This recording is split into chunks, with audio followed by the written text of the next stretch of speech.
Greetings. I'm Elaine Donlin, and my pronouns are she, her, and hers. Thank you for joining our annual LGBTQ service. That's lesbian, gay, bisexual, transgender, queer, or questioning plus. Today is also Father's Day, so a huge shout out to dads and father figures everywhere who have loved, nurtured, and supported us. Happy Father's Day. When we created the BCSF LGBTQ plus group 9 years ago, we were interested in fostering a space that would be truly open to people of all gender identities and expressions, where there would be comfort and awareness, and where one wouldn't find judgment and rejection. To create that kind of space often takes self-reflection, education, and questions. Some of you may have noticed that when I introduced myself earlier, I said my name and my preferred pronouns, she, her, and hers.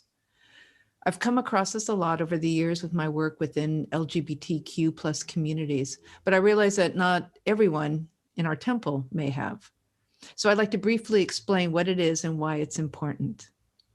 You can't always tell what pronouns someone uses by looking at them.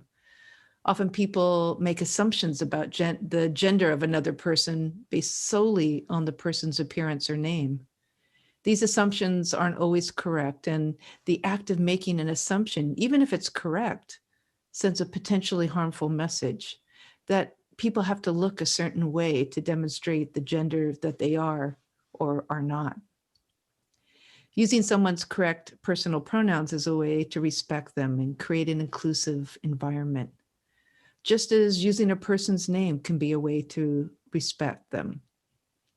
It can be offensive to guess someone's pronouns and refer to them using those pronouns if that's not how the person identifies or wants to be known.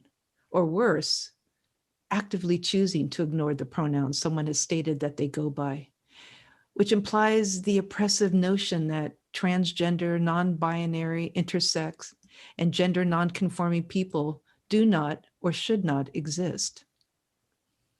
When we refer to personal pronouns, we don't mean that these pronouns are necessarily private information. Generally, they're not. We mean that they are pronouns referring to a unique and individual person. If we truly recognize our profound nature of interdependence, we can learn to shower loving kindness and compassion on one another and appreciate life just as it is. Today's service format will be a little different. We'll prepare ourselves to hear the Dharma with a brief session of mindfulness meditation by Leo J. Sensei. And then we are delighted to welcome Mione Miyako to lead us in the chanting of Gassho with the Mida. Following chanting, we'll have a short Dharma reflection offered by several members of the BCSF LGBTQ group. First up will be Leo Balambao Sensei, followed by Adia Leon Kimizuka. And then we'll hear from Leo J. Sensei, and then John Bancevich and Matt Stimpson, followed by Reverend Keskeli Miyake, and then myself. Following the Dharma reflections, we'll have a very special Gatha by B.J. Soriano and her son, Dustin. Lastly, we'll close out service with a closing reading, The Refuge Prayer by Richard Okiue. So I thank you again for joining us today and invite you to take in this annual service, which is being hosted by the BCSF LGBTQ plus group.